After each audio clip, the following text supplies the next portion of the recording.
La historia de esta saga comienza primordialmente en Very Little Nightmares, donde se nos introduce la historia de una niña con impermeable amarillo que estaba paseando en un globo y termina en un lugar extraño. Al explorar la zona, vemos una niña de blanco en los mismos lugares. Al seguir explorando, nos encontramos por un pasillo donde un ojo puede convertir a los niños en arena. Y tras esquivarlo y caminar más adelante, encontramos un artesano que está en una silla de ruedas con extremidades muy largas y que crea juguetes con restos de niños. Entonces empezamos a escapar de él y nos empezamos a escabullir.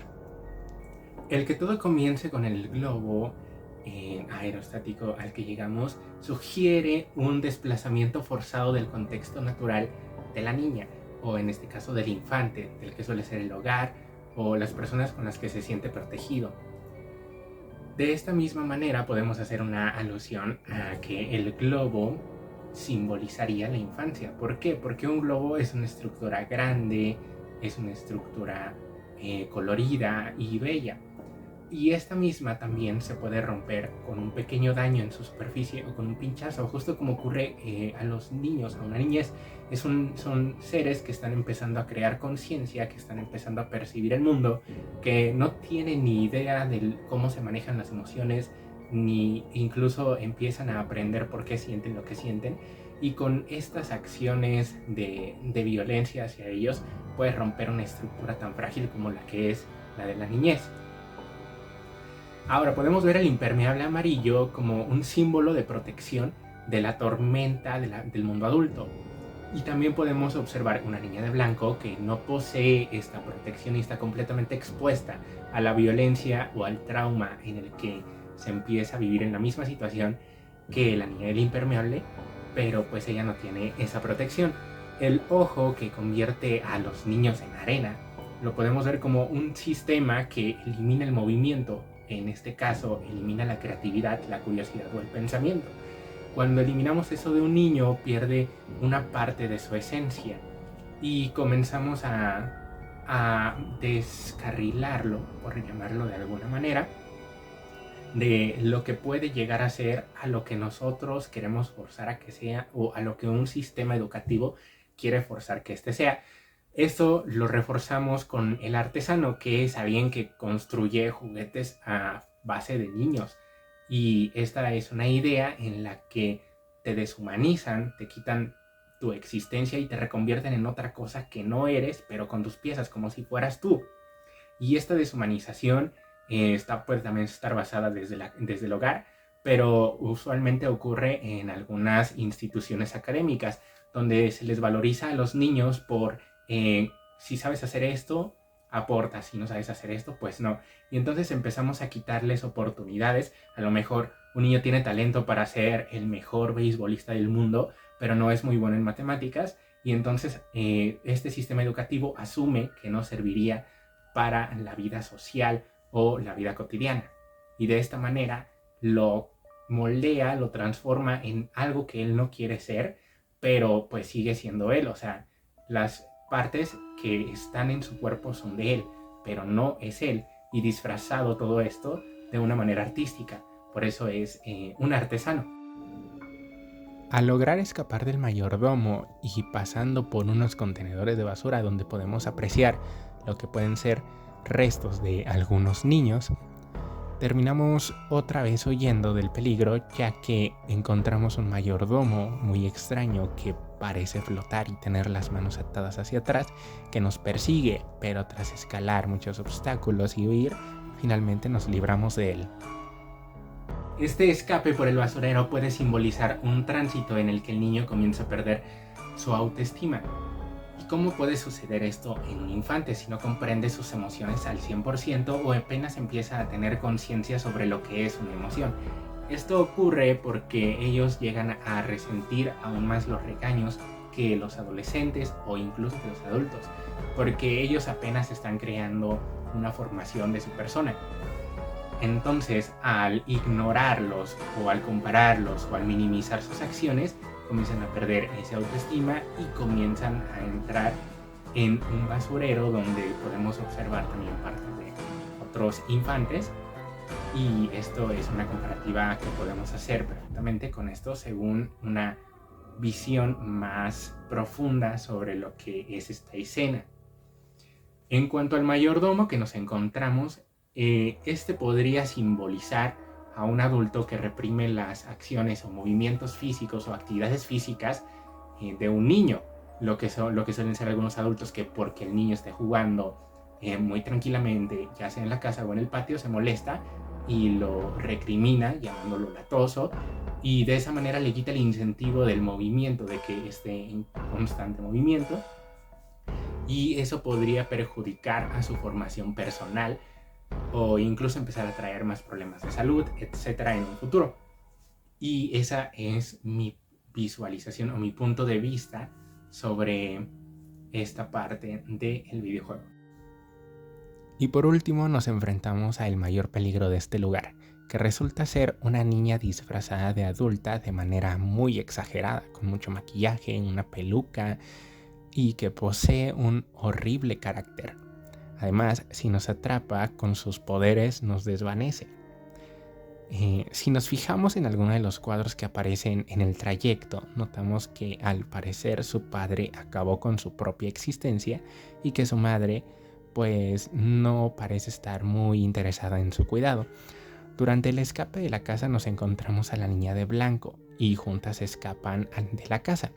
Pero la niña que está disfrazada de un adulto las logra ver, entonces las persigue y en el camino tiramos un tronco para salvar a la otra niña que se estaba cayendo del barranco. Al final termina arrinconándonos la niña vestida de adulto, nos quedamos sin salida, pero la niña de blanco la aplasta con una cabeza. Sin embargo,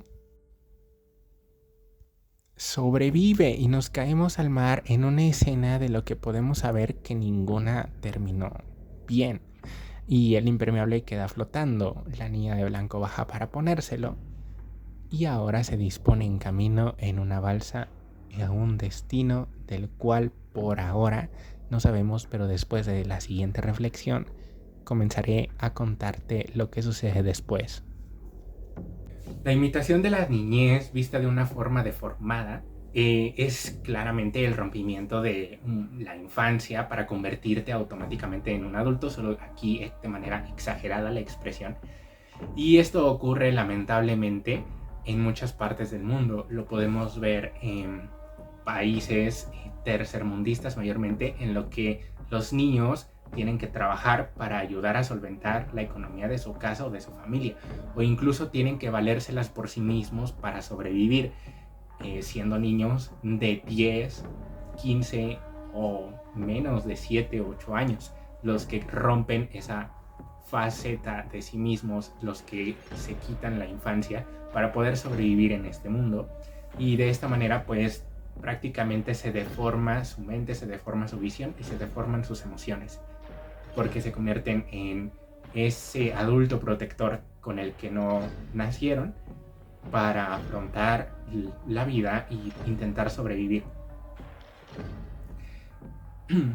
Ahora bien, si vemos los cuadros que están en la casa, podemos notar que este trauma es originario por la autoeliminación del padre de la niña y una madre que ha estado ausente o que no se encuentra o no se preocupa por su bienestar. Y esto mismo hace que la niña, al no tener referentes paternos y al ser pues única, lo que intenta es moldear su personalidad o moldear su forma de ser o su persona para ser ella la adulta que necesitaba en su niñez o que necesita en ese momento. Y bueno, al comportarse así, al comportarte de una manera violenta para enfrentar la violencia, puedes llegar a terminar siendo peor de aquello que te violentaba a ti y empezar a violentar a los demás y generar traumas en los demás, como un ciclo de odio repetitivo. Además, los traumas son muy difíciles de borrar. Por eso cuando la niña de blanco arroja la roca, esta no muere, porque los traumas son muy complicados y sobre todo en la niñez. Ahora, cuando ella baja por el impermeable y se lo pone, podemos tomarlo como una analogía a lo que sucede con otros aspectos de otras personas en cuanto a sus traumas. ¿A qué me refiero con esto? Bien, pues podemos decir que un ejemplo muy claro, cuando una persona termina con otra y estos quedan en buenos términos, en buenas condiciones, si tú tienes un objeto que te recuerda a esa persona, lo sueles adoptar y suele ser parte de ti o te suele gustar mucho. ¿Por qué? Porque es una forma de afrontar y adoptar el trauma y de seguir adelante. Y esto también sucede con personas que fallecen. Tú adoptas puedes adoptar un objeto que te recuerde mucho a esa persona y así afrontas y avanzas de este trauma. Sobre todo suele pasar más en la niñez o o objetos que te recuerdan a esa parte que viviste con cierta persona en la niñez, y eso podría ser una interpretación sobre estas acciones que suceden en esta parte del juego.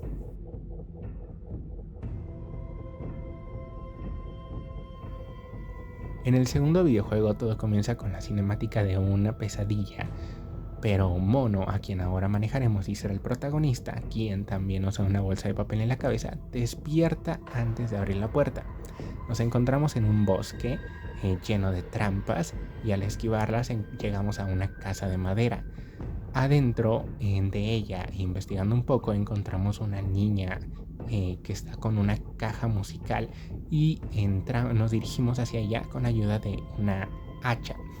Al quitar esa parte de la casa donde ella estaba, ella sale corriendo y se asusta y sube por las escaleras. Después vemos a la niña intentando jalar una cuerda que va hacia el ático sin mucho logro, y entonces la decidimos ayudar y acepta nuestra ayuda. Al subir encontramos un gnomo que ayuda a nuestro protagonista a caminar allá, y ya al final pues nos da su gorrito, pero un señor con máscara que estaba en la casa nos intercepta o se da cuenta que estábamos escapando de ahí y toma una escopeta y se dispone a disparar. Entonces comienza una persecución donde oímos por cajas, donde huimos también escondiéndonos, donde pasamos por una parte de pantano y finalmente encontramos una especie de casita donde entramos y había una escopeta. Entonces los niños toman la escopeta y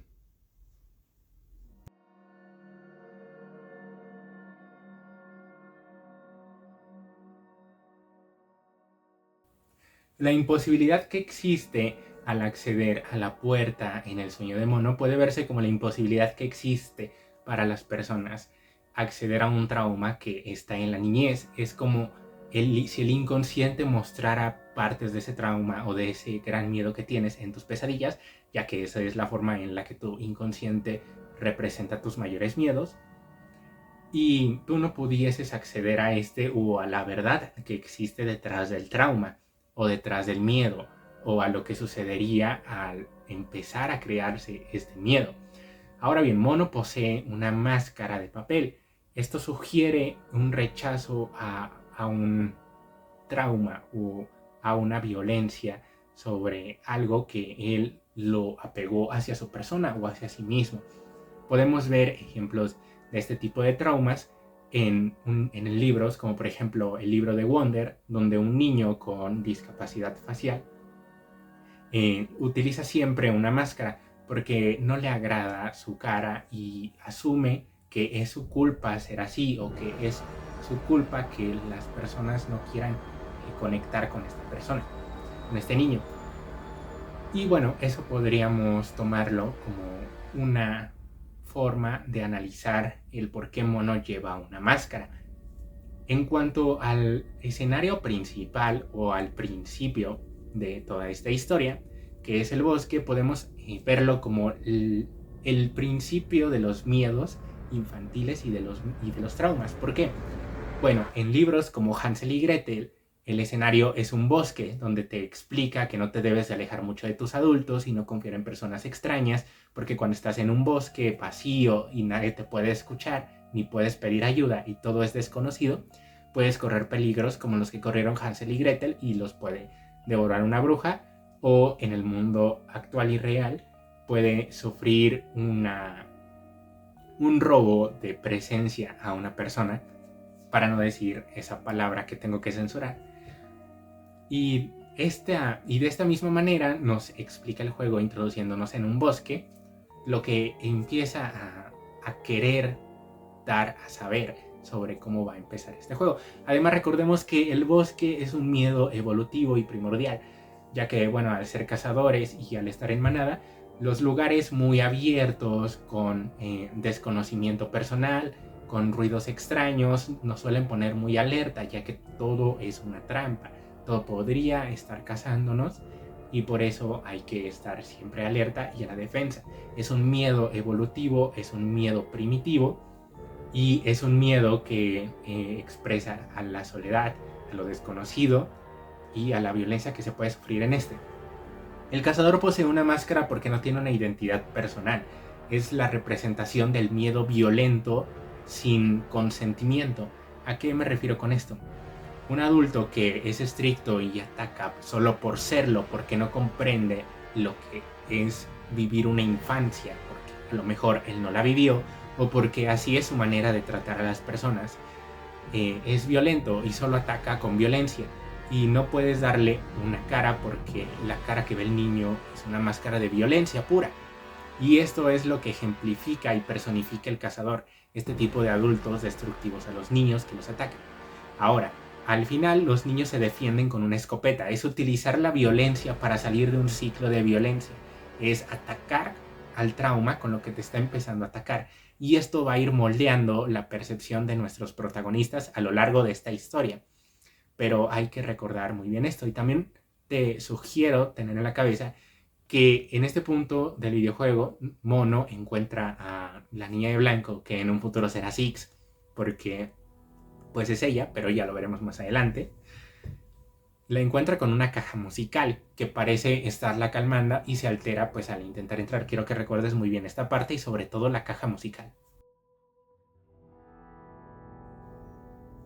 Y bueno, los niños usan un pedazo de madera como balsa dirigiéndose a Ciudad Pálida, donde al llegar se encuentran con un hombre estrellado en un televisor. Hay mucha gente colgando por estos lados y muchos televisores. En la ciudad también vemos la esencia de niños que ya no están, esparcidas por todo este mapa, y Mono al tocarla se siente mal, pero pues es una sensación que pasa rápido. Al seguir avanzando, en un punto Mono se encuentra con un televisor que sigue activo, y este lo llama. Al acercarse aparece en la pantalla una imagen similar a lo que sueña él con la puerta. Entonces la sintonizamos y se mete a la tele y avanza, pero antes de abrir la puerta, la niña de blanco lo detiene. Y bueno, continúan con su camino y llegan a una especie de escuela donde al entrar hay muchas trampas, como si lo que estuviera ahí no quisiera que nadie entre y que nadie salga. También en el camino encuentran una especie de niños porcelana, con cabeza de porcelana, que atacan a nuestros protagonistas, encierran a Mono y se llevan a la niña de blanco. Entonces nuestra siguiente tarea es liberar a la niña de blanco, y vamos avanzando donde encontramos a una maestra con un cuello muy largo y que lo estira demasiado, y en el camino vamos destruyendo más cabecitas de los niños, nos ponemos una para pasar desapercibidos y seguimos encontrando a la profesora de cuello largo. Finalmente que liberamos a la niña que está colgada de cabeza y ahora sí a escapar, pero pues todo tiene que ser muy sigiloso porque al final tienen que pasar por un cuarto donde la profesora con cuello largo estaba tocando piano, y encontramos una escena muy bizarra antes de escapar, ya que la profesora estira su cuello demasiado y nos persigue por los ductos de ventilación y se estira y sientes la tensión de la persecución, pero finalmente y afortunadamente logran escapar.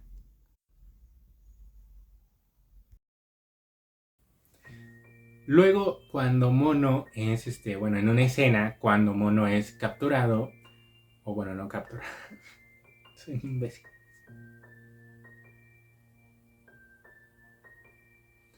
En la escena donde Mono se acerca mucho a la pantalla y Six lo salva o lo rescata o lo jala, lo retira de la pantalla, podemos verla como una crítica al consumismo actual, al dejarse guiar por mucho la tecnología, al dejarse guiar por todas estas cosas que suceden en la red y al digitalizarse tanto y no estar tan presente de tu vida o de lo humano.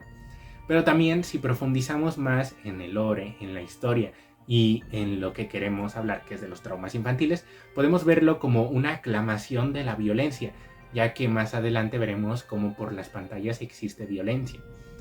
Pero sin adelantarnos tanto, podemos verlo de esa manera, como una aclamación a la violencia, como el uso a esta para lograr escapar del trauma o para enfrentar el trauma.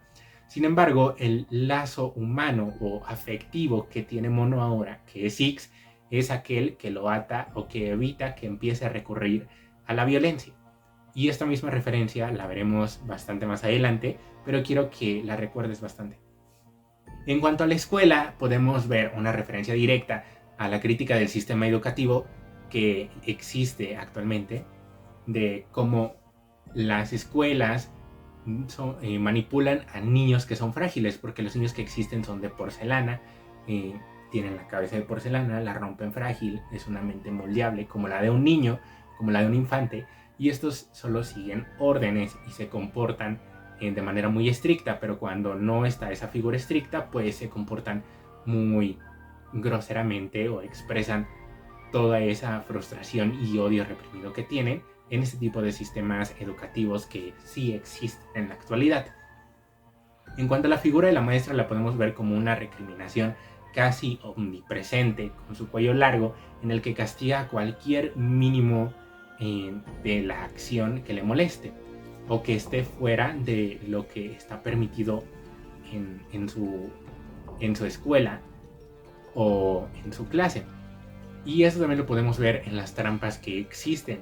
Es una trampa a todo aquel que sea curioso, o a la curiosidad, o a la creatividad infantil. Entonces, tenemos una clara referencia a la crítica a los sistemas educativos que existen en la actualidad y el cómo moldean a un niño a hacerlo más violento o más estricto y que exprese esa violencia reprimida con los demás, en cuanto la figura de autoridad no lo mire. Ahora, caminando por las calles, encontramos un impermeable amarillo que la niña de blanco había perdido y se lo pone. Así es, la niña del anterior juego, Six, es la misma que encontramos en este juego. Y pues siguen su camino, donde se topan con un hospital donde los pacientes están hipnotizados por las pantallas, o bueno, lo que queda de ellos. Y Mono otra vez es atraído por la pantalla, pero Six lo salva nuevamente. En el camino se encuentran con una especie de maniquíes con prótesis que los intentan capturar cuando no los ves. Y estos persiguen cada que se les da la espalda y que no hay luz. Logramos evadirlos esquivando más de esas cosas. Mono y Six llegan a una habitación custodiada por un doctor que trepa techos y está obsesionado con ponerle prótesis a los que se mueva, literal, a todo, y nos persigue para quitarnos extremidades. El señor persigue a estos niños hasta que piensa que los acorraló en un incinerador, pero pues esto fue una trampa, ya que Mono sale y Six, junto con Mono, acaban con él. La escena del hospital la podemos leer como el miedo básico e infantil a las enfermedades, a las medicinas, las inyecciones, el miedo que existe en un infante en esos escenarios.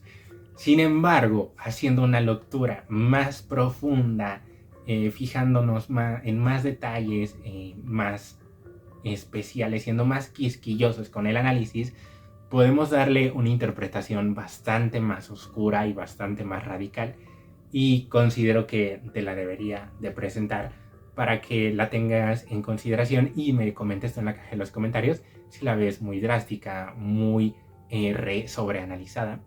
Pero aquí está esta interpretación que puede existir porque nos da pistas explícitas. Y bueno, los traumas de este juego no los habla directamente con esto trata de esto y esto de esto y esto de esto.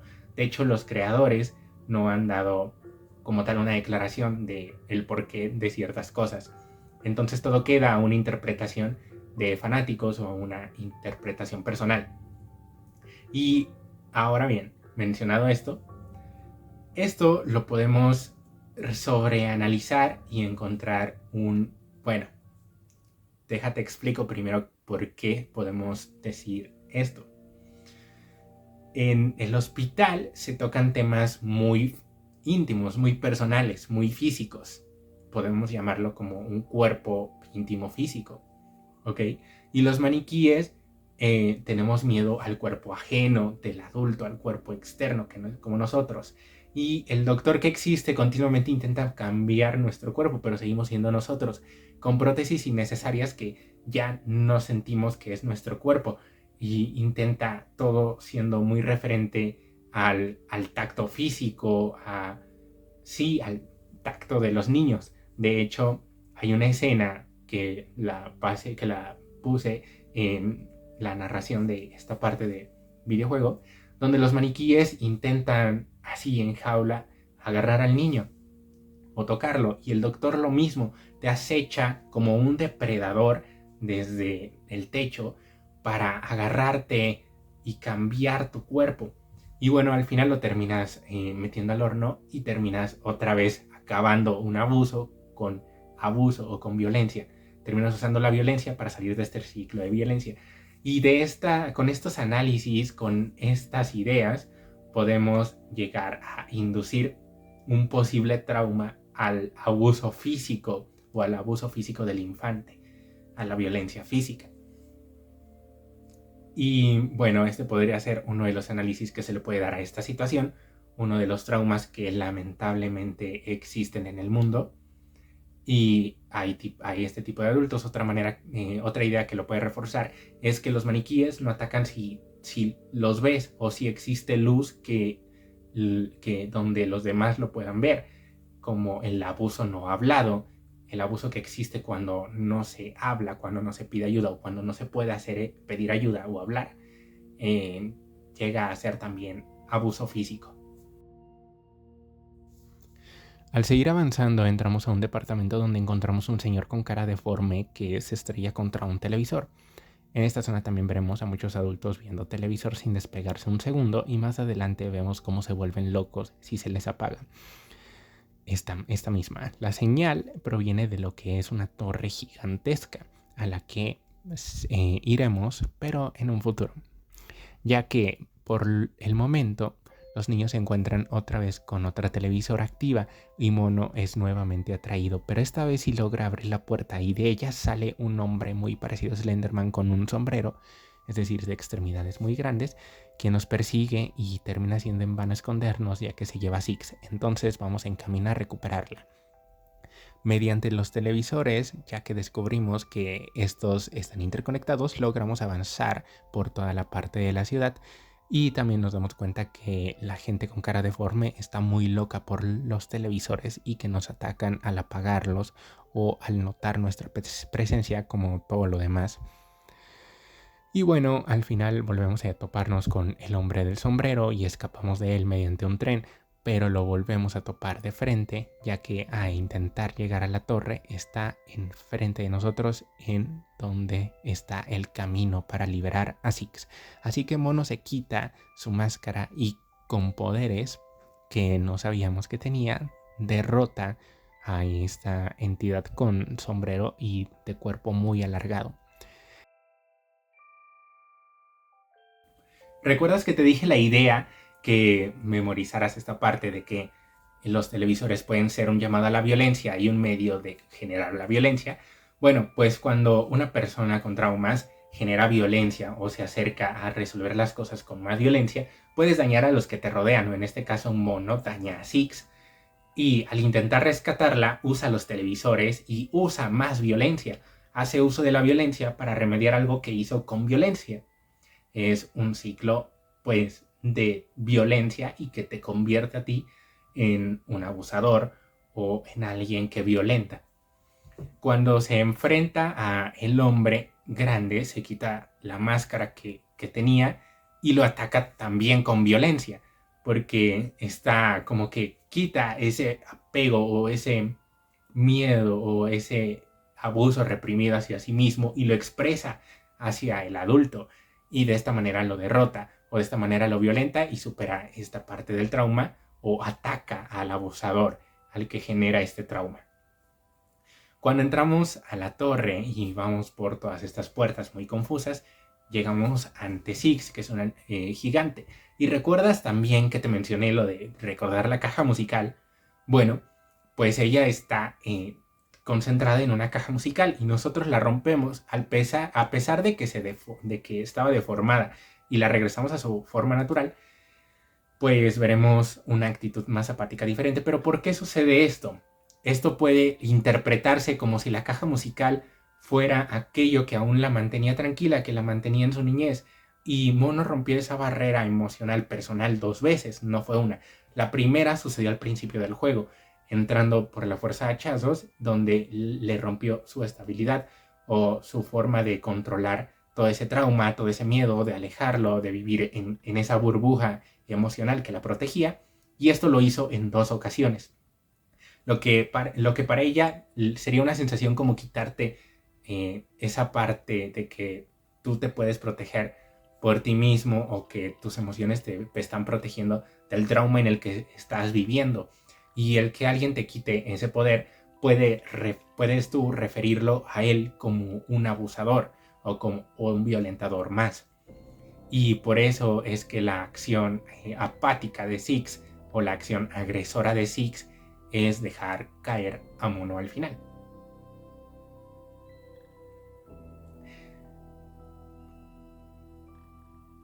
Pero ¿por qué sucede esto? ¿Por qué lo deja caer a Mono? Bueno, porque como ya te comenté, lo ve como un abusador, lo ve como el que le quitó la capacidad de mantenerse alejada o aislada o escondida de este trauma en el que ella estaba viviendo. Lo reflejó a él como un violentador y entonces generó violencia para acabar la violencia. Y así se fue. Y de hecho, este es el primer ciclo de violencia que Six empieza a adoptar. Como ya vimos antes, pues eliminaron al cazador y eliminaron al doctor. ¿Con qué? Con violencia, con el uso de la violencia. Eliminaron los traumas con violencia, eliminaron la violencia con violencia, y esto genera un círculo de violencia que lo veremos más adelante en el próximo análisis de este canal. Entramos a la torre y por unas puertas bastante confusas logramos llegar hacia una sala donde se encuentra Six, muy deformada, gigante, y con una caja musical como la encontramos al inicio. Entonces intentamos quitarle esta caja para que deje esta forma, pero esto no hace más que ella se enoje y nos intente seguir atacando. Entonces, esquivándola, logramos destruir la caja musical y ella regresa a su forma original. Pero entonces la torre comienza a ser una masa carnosa que nos intenta absorber y empezamos a correr y a escapar. En un punto llegamos a un puente que se está desboronando. Six logra pasar, entonces saltamos, nos da la mano, pero ocurre una escena que nos deja completamente en shock.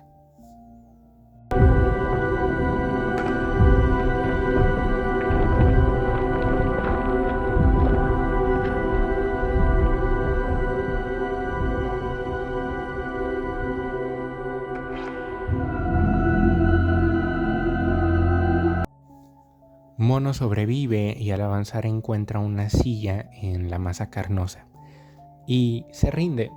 Al pasar el tiempo, esta masa carnosa desaparece y se queda sentado por muchos años hasta que él se convierte en el hombre largo del sombrero.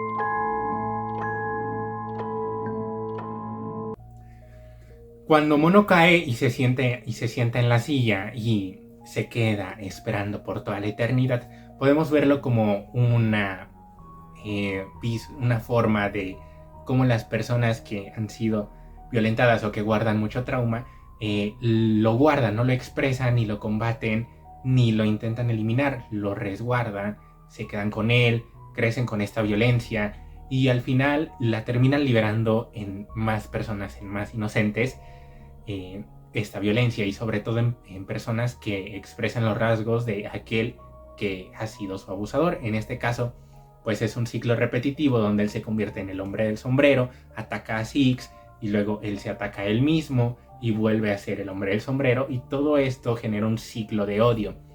Porque él ataca a Six, porque podemos verlo como una manera en la que las personas traumadas atacan al que le genera el trauma. Esto ha sido todo por este video. Te recuerdo que todo esto es una interpretación personal, es un análisis personal, y si no estás de acuerdo con o con todo el video, puedes dejarlo en la caja de comentarios y decirme tu opinión o tu análisis sobre este videojuego, o en qué desacuerdas, en qué estás de acuerdo, o una interpretación personal que tú tengas en ciertas partes, en una conexión entre estos dos juegos de los que hablamos hoy. Y bueno, espero el video haya sido de tu agrado, espero lo hayas disfrutado. Si te gustó, deja tu like, suscríbete, que me apoyas muchísimo, y es todo. Gracias y nos vemos en el siguiente análisis, que será sobre Little Nightmares 1 y el DLC del videojuego.